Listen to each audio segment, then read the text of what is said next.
अध्याय 8 देख रहे हैं, वाइटल विलेजेस थ्राइविंग टाउन्स। इसके हम सवाल देखेंगे, फिल इन द ब्लैंक्स भी होंगे और ऐसे क्वेश्चन देखेंगे जो एमसीक्यूज में भी आ सकते हैं, शॉर्ट क्वेश्चंस भी देखेंगे। तो मैं आपको जरा ले जाता हूं ये चित्र पे।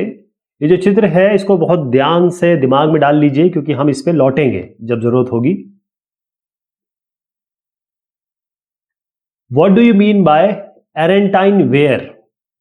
ऐसे बर्तन जिनको एरेंटाइन वेयर कहा जा रहा है वो कौन से थे? तो ये जो वेयर्स हैं, वेयर्स मतलब होता है बर्तन, यूटेंसिल्स। ये रोमन एम्पायर के, रोम इटली के बारे में बात कर रहा हूं मैं, वहां पर जो साम्राज्य था वहां के उस हिसाब के उस जैसे बर्तन थे। इसका मतलब ये था कि हमें यह पता चलता है कि आरिका मेड़ू इसके बहुत अच्छे गहरे संबंध थे। यहां पर बहुत सारे रोमन ट्रेडर्स, रोम से व्यापारी आते थे। अब मैं आपको जरा चित्रण दिखाता हूं। यहां मैं बात कर रहा हूं इस आरिका मेड़ू की, थोड़ा इसको आगे बढ़ा दूं। ये जो आरिका मेड़ू है, ये जगह, ये एक पोर्ट थी, पोर्ट, पत्तन। यहां पर हमको ये चित्र मिला है, यानी कि ये चित्र से पता चलता है कि यहां पर हमको जहाज आने की और वहां पर एक पत्तन होने की, बंदरगाह होने की पॉसिबिलिटी हमको एविडेंस मिले हैं। इसके अलावा यहाँ गोदाम मिले हैं, बहुत सारी चीजें मिले हैं जो बताती है कि यहाँ पर रोमन साम्राज्य के लोग आते थे, कई चीजें जाती थी, कई चीजें आती थी, यानी निर्यात आयात होता था। Name the north Indian town that was situated on the cross road of two major trade routes. Cross road का मतलब होता है ये, अगर आप मान लीजिए यहां से जा रहे हैं तो अगर आप यहां पहुंचेंगे तो यहां भी जा सकते हैं, यहां जा सकते हैं, यहां जा सकते हैं, वापस जा सकते हैं। इसे हम क्रॉस रोड कहते हैं। तो उत्तर यह है कि ऐसा कौन सा उत्तर भारत में ऐसा टाउन है, ऐसा शहर है जो इस तरीके से लोकेटेड है, जो क्रॉस रोड है एक तरीके से, जहां से आप बहुत सारे चहुं दिशाओं में जा सकते हैं। तो अगर मैं आपको इसका चित्र दिखाना चाहूं, देखिएगा, ये है मथुरा। मथुरा का ये भी चित्र है, मंदिर है मथुरा में, बहुत सारी चीजें मथुरा में मिले हैं। आपको अभी आगे सवालों में भी पता चलेगा। यहां पर ये मथुरा है और मथुरा नई दिल्ली के तकरीबन आप मान लीजिए ये आगरा को 3 घंटे लगते हैं, करीबन दो सवा 2 घंटे मथुरा को लगते हैं अगर हम ट्रेन से जाएंगे तो। लेकिन इत्तेफाक की बात यह है कि मथुरा से भरतपुर की तरफ रास्ता निकलता है, तो यहां से आप जयपुर जाते हैं, यहां से आप भोपाल की तरफ जाते हैं, यहां से दिल्ली की तरफ जाते हैं। तो एक बहुत इंपॉर्टेंट रूट है ये, चहुं दिशाओं में आप जा सकते हैं। तो ये नॉर्थ टाउन मथुरा के बारे में बात हो रही है। Name the port described by Greek sailor for having narrow gulf. Barygaza. अगर मैं बताऊं कि इस तरीके से तट रेखा है तो आप कहीं भी शिप लाके यहां खड़ा कर देंगे, लेकिन मान लीजिए मैं कहूं अगर तट रेखा ऐसी है तो आप शिप कैसे लाएंगे, यहां पे जहाज कैसे लाएंगे? तो मैं भड़ूच की बात कर रहा हूं। अब इसको भी देखिएगा, इसका भी चित्रण अपने पास है, बहुत ध्यान से देखिए इसको, मैं थोड़ा बढ़ा देता हूं। ये जो है, ये इलाका, इसको थोड़ा सा बड़ा करके बता रहा हूं, ये खंबात की खाड़ी है। ये खंबात की जो खाड़ी है ना, इसमें ये जो जगह है ये भड़ूच है। इसी को वो लोग बेरीगाजा बोलते थे। कौन लोग बोलते थे? ये जो ग्रीक सेलर्स हैं, यानी ग्रीस, हम बात करें यूनान की, वहां से जो लोग आते थे, कई चीजें यहां लेने आते थे, कई चीजें यहां से लेके जाते थे। तो उन्होंने बताया है कि ये जो नैरो गल्फ है, यानी खाड़ी, नैरो मतलब बिल्कुल संकरी, गल्फ मतलब खाड़ी, वो जो नैरो गल्फ की बात हो रही है वो भड़ूच की बात कर रहे हैं। अब आप देखेंगे ये सब इंडो ग्रीक, ये सारा जो है यहाँ पर बहुत जबरदस्त एक तरीके से व्यापार होता था। दिक्कत क्या थी कि यहाँ पर शिप लाना बड़ा मुश्किल था।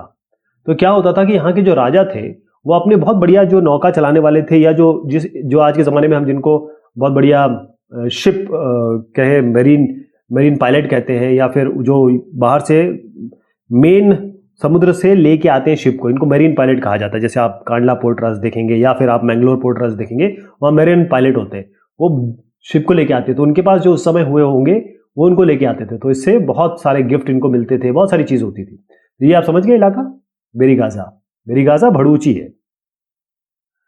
Where was Barygaza located? मैंने आपको अभी पिक्चर में दिखाया। तो ये है खंबात की खाड़ी। बेरीगाजा कहाँ है? भड़ूच। हमारे जो गुजराती भाषा में उसको भड़ूच हम बोल देते हैं। वहाँ के लोग, क्योंकि उस तरीके से भड़ूच वाला शब्द बोलना मुश्किल था, तो बेरीगाजा बोलते थे। तो वो गल्फ ऑफ खंबाट यानी खंबाट की खाड़ी वहां लोकेटेड था। वेस्टर्न कोस्ट ऑफ इंडिया, आप देखिएगा हिंदुस्तान का ये वेस्टर्न कोस्ट है, ये ईस्टर्न कोस्ट है। तो ये वेस्टर्न कोस्ट हो गया यानी उत्तर दक्षिण पूर्व पश्चिम, तो पश्चिमी कोस्ट हो गया, पश्चिमी तट हो गया, वहां पर है ये लोकेटेड, गुजरात की खंबाट की खाड़ी। State the number of occupation taken up by the young man of the जातका। ये जातक या जताका कहते हैं इसको, जातक। ये जातक का मतलब होता है कि बहुत छोटी छोटी स्टोरीज होती हैं जो उस समय बड़ी प्रचलित हुई। तो state the number of occupation taken by the young man of the जातक स्टोरी। तो एक जातक स्टोरी इसमें बताई गई है, उसमें कितनी सारी चीजें इसमें बताई गई है, मैं आपको समझाने की कोशिश करता हूं। 3, सबसे पहले क्या होता है इसमें, हल्के से वो स्टोरी बता देता हूं। होता यह है कि एक बेचारा, एक युवक होता है, गरीब होता है, उसके पास केवल मरे हुए चूहे यानी कि माउस होते हैं। तो कहां से आएगा पैसा, तो वो एक रेस्टोरेंट मालिक रहता है और उसके पास बिल्ली होती है, तो उसको ये माउस भेज देता है। फिर ये क्या करता है, फिर ये आगे बढ़ता है तो वहां देखता है कि राजा का जो पार्क है, बहुत सारी टहनियां और पत्ते इस तरीके से गिरे हुए हैं। तो इनको ये उठवाता है, किससे, बच्चों से। बोलता है बच्चों आप अगर इसको उठाओगे तो मैं आपको इतने इतने मिठाइयां दूंगा। तो ये सब उठा लेते हैं और उसके बाद यहाँ से राजा का एक गुजर रहा होता है, एक ईंधन के लिए ढूंढ रहा होता है कि भाई लकड़ी उकड़ी मिल जाए, उसको ये लकड़ी ये बेच देता है। राजा का एक कुम्हार होता है, उसको बेच देता है। फिर उसके बाद क्या होता है कि ये और आगे बढ़ता है तो वहां पर देखता है बहुत सारे लोग, कम से कम 500 लोग जो है वो घास काट रहे हैं। इनको वो क्या करता है कि पानी पिला देता है, 500 लोगों को पानी पिला देता है।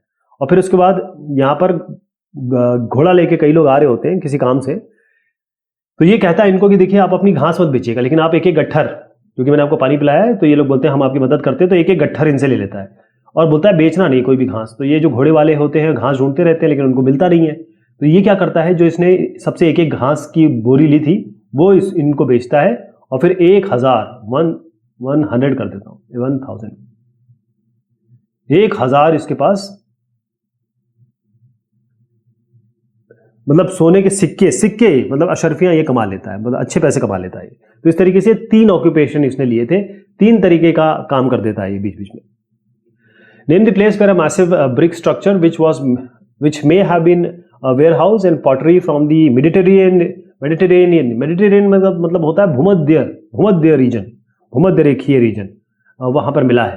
तो ये सवाल में पूछा गया है कि कहाँ हमको बहुत बड़ा सा ब्रिक स्ट्रक्चर, ईंटों का स्ट्रक्चर मिला है जो कि एक वेयर हाउस हो गया, यानी कि जो कि एक भंडार होगा, और वहां पर हमें बहुत सारी पॉटरी मिली यानी कि मिट्टी के बर्तन मिले हैं जो कि उस रीजन के हैं, भूमध्य सागरीय के, जहां हम ग्रीक, यूनान इनकी बात करते हैं। तो इसका उत्तर तो आपको समझ में आ गया होगा किसकी बात कर रहा हूं मैं, बताइए। अभी हमने इसका उत्तर लिया, पहुंचे वहां पे।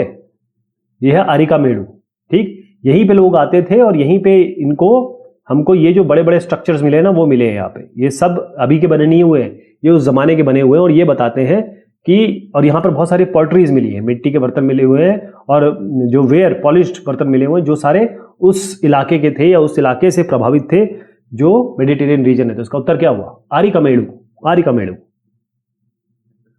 इन northern India a village headman was known as, जो विलेज का हेडमैन होता था यानी विलेज का जो भूस्वामी होता था वो कौन होता था, उसको कहते थे ग्राम भोजका। क्या कहते थे, ग्राम भोजका। और ये हमेशा वो आदमी होता था नॉर्मली जो जमींदार होता था वहां का, यानी जो भूस्वामी होता था, आप जमींदार कह लें, जिसके पास बहुत ज्यादा जमीन होती थी, जो पावरफुल आदमी होता था, पैसा होता था, उसी को ग्राम भोजका बनाते थे। और ये ग्राम भोजका जो है ये न्यायाधीश का भी काम कर लिया करता था, ये पुलिस का भी काम कर लिया करता था। Village headman had large number of duties assign to him, बिल्कुल सही है, जैसे मैंने आपको बताया कि ये केवल एक ही काम नहीं कर रहा है, केवल ग्राम भोजका का ये काम नहीं है कि वो सबसे बड़ा आदमी है वहां का, इसके अलावा वो पुलिस का भी काम कर रहा है, वो कहें कि एडवोकेट का भी काम कर रहा है, या फिर कहें न्यायाधीश का भी काम कर रहा है यानी कि जज का भी काम कर रहा होता है, और साथ में ये टैक्सेस कलेक्शन भी कर रहा होता है, उसको ये भी काम दिया होता है। तो मेजर ये 3 काम हो गए, और भी काम जैसे आते थे वैसे वो करता था, लेकिन मेजर ये थे कि उसकी एक से ज्यादा बहुत सारी ड्यूटीज थी। हुवर वेलला क्या होते हैं, अब साउथ इंडिया में जाएंगे तो सबसे ऊपर सबसे जमींदार श्रेणी में जो लोग आते हैं उनको वेललार कहते हैं। ये हमको मिलता है संगम साहित्य से, इसकी हमें जानकारी वहां से मिली। तो तमिल रीजन में अगर हम साउथ इंडिया में आएंगे तो वहां पर जिनके पास बहुत बड़ी बड़ी जमीन थी, यानी कि कहीं जो भूस्वामी थे यानी कि जो जमींदार थे, उनको वेललार कहते थे, Vellalar. Where the largest collection of iron tools and weapons is found. देखिए हमको ये आयरन टूल्स और बहुत सारे वेपन्स मिले हैं यहाँ पे। जैसे आयरन टूल्स है ना, टोंग्स मिल गए, एक्स मिल गया, सिकल मिल गया, यानी कि हसिया हो गई, दराती हो गई, काटने की औजार हो गए, हथौड़ा हो गया, ये सब मिला है। कहाँ मिला है?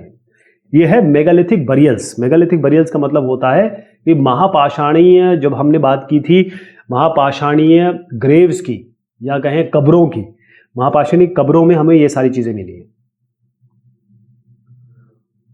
Who was the village headman? Village headman कौन था? जैसे हमने अभी देखा ग्राम भोज का। बार बार क्वेश्चन रिपीट होंगे क्योंकि इंपॉर्टेंट है।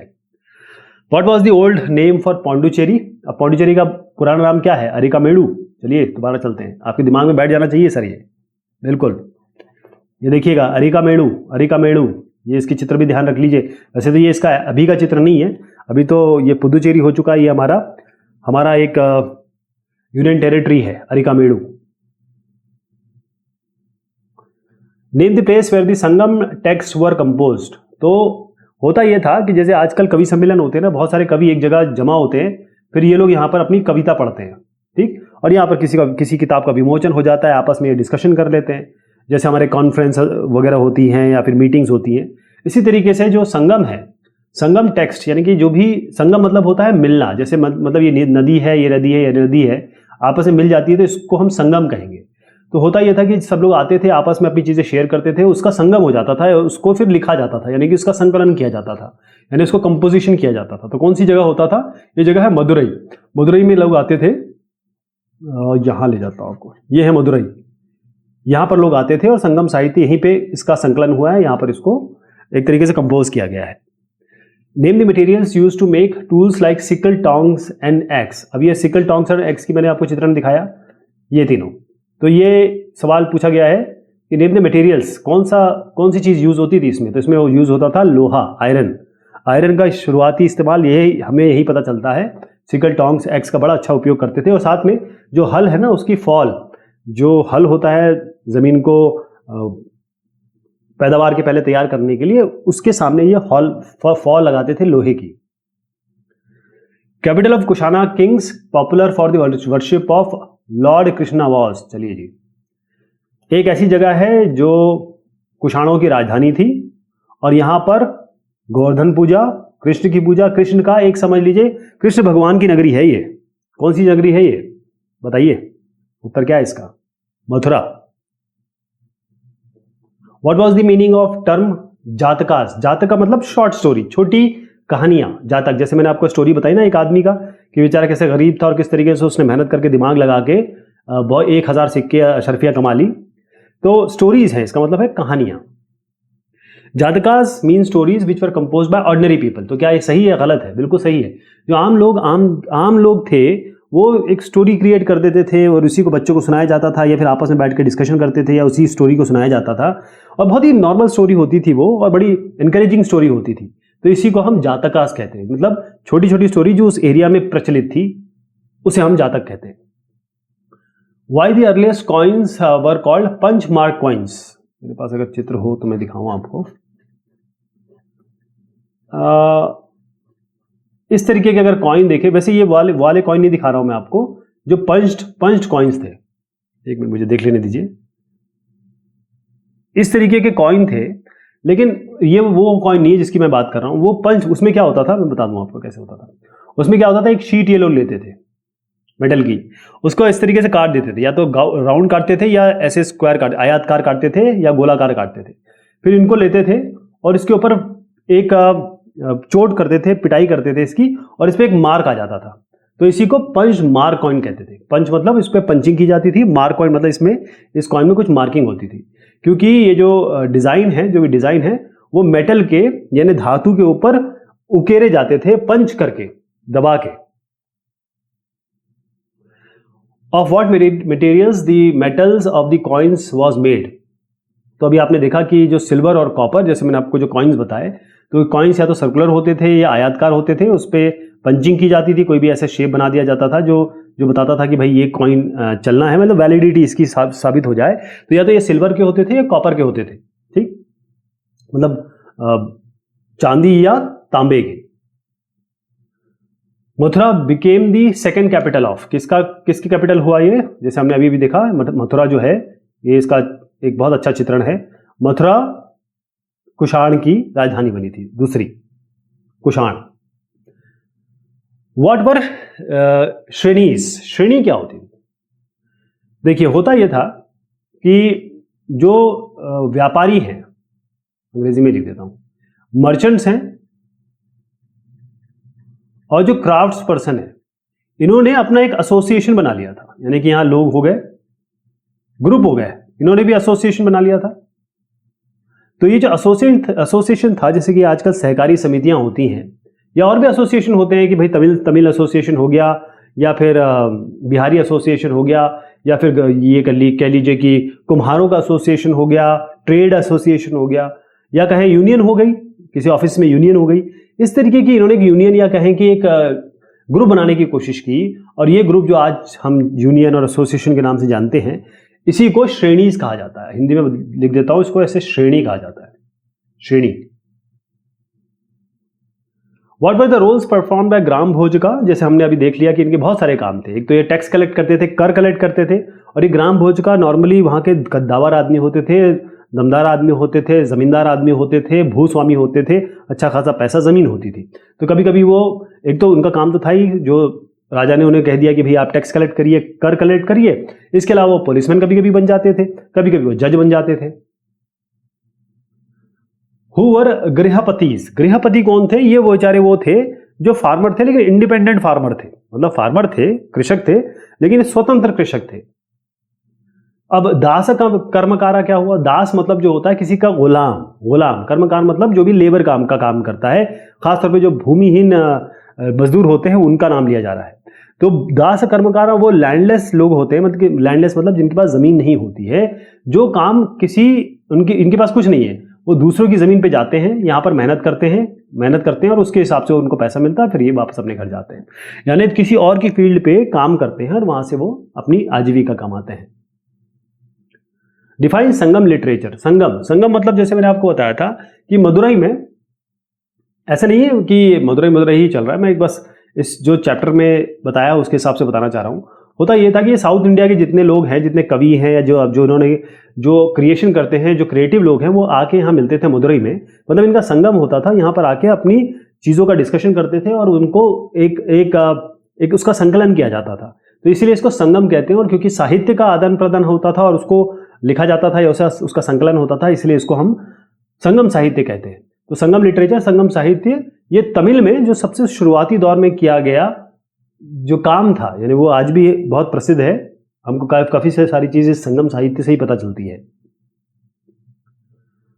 अब ये जो है 26वां सवाल, Jataka stories are the part of dash literature. ये सवाल का जवाब आप लोग देंगे मुझे, जबकि मैं आगे अलग जब नेक्स्ट वाली बात करूंगा तो इसका भी उत्तर दूंगा, लेकिन मैं चाहता हूं कि इसका उत्तर आप दें। तो कमेंट सेक्शन में मिलते हैं फिर। Okay, thank you.